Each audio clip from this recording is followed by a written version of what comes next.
It was a Sunday morning, and I was sipping on my third cup of coffee, standing barefoot in the kitchen of my modest apartment in downtown Chicago. The city buzzed outside, but I wasn't focused on that. I was trying to clear my head after a restless night. I had always been the reliable one in the family, the one who had answers, the one who kept everyone else steady. But lately, I had started feeling like the weight of everyone else's expectations was pressing down on me. Then came a knock at the door. It was my nephew, Brandon. Brandon had just turned 21 a few weeks ago. He was tall, lean, with a kind of smile that could light up a room, though it didn't seem to appear much lately. His parents, my older sister and her husband, had been going through a nasty divorce, and Brandon was caught in the middle of the emotional tug-of-war. "Hey, Aunt Nicole," he said, trying to smile. "Brandon," I greeted, surprised. "You okay?" He shrugged. "Can I come in?" I stepped aside and nodded. He walked in, taking in the familiar surroundings.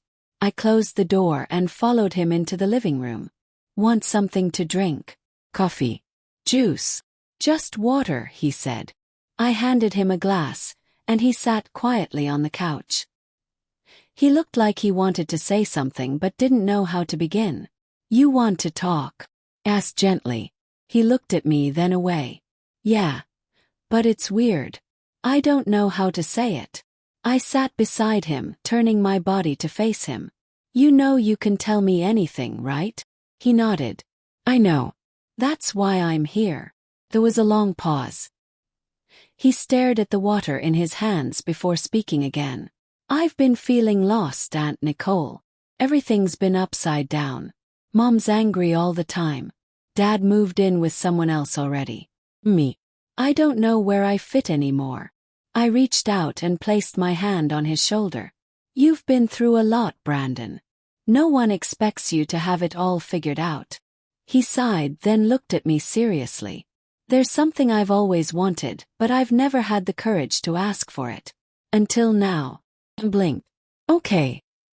He hesitated. "I've always felt like I was expected to be strong, emotionless like Dad. But that's not me. I've always been more sensitive. Feel things deeply.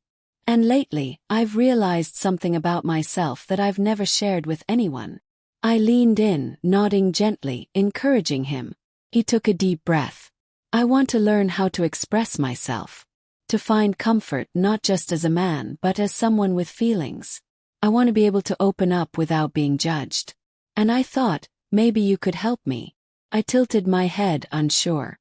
"Help you how?" "I need someone I trust to talk to be with, to not feel judged. I know it's a strange thing to ask, but I've always felt safe with you." His words were so sincere, so raw, that I couldn't ignore them. I wasn't sure what he was exactly asking for, but I understood the deeper part. He needed connection, comfort, something he hadn't found in his fractured home. He nodded. "Brandon, if there's anything I can do to help you feel more grounded, I will. I'm here." No judgment. A wave of relief washed over his face. "Thank you." That night, Brandon stayed over. I made dinner.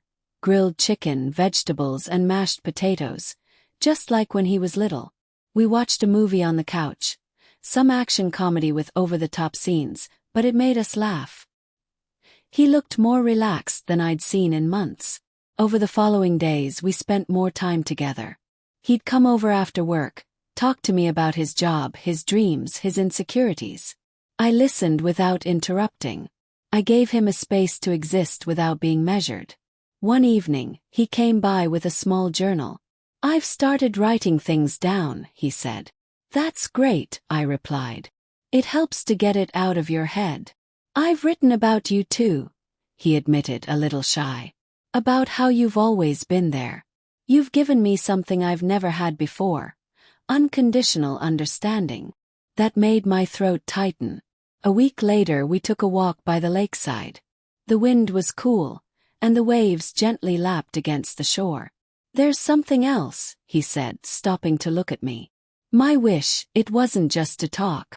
I wanted someone to believe in me. To remind me I'm more than just what my parents see." "You are," I said.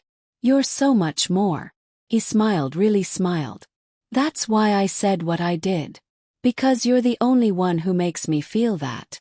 We stood in silence for a moment, just watching the sunset, the colors reflecting off the water.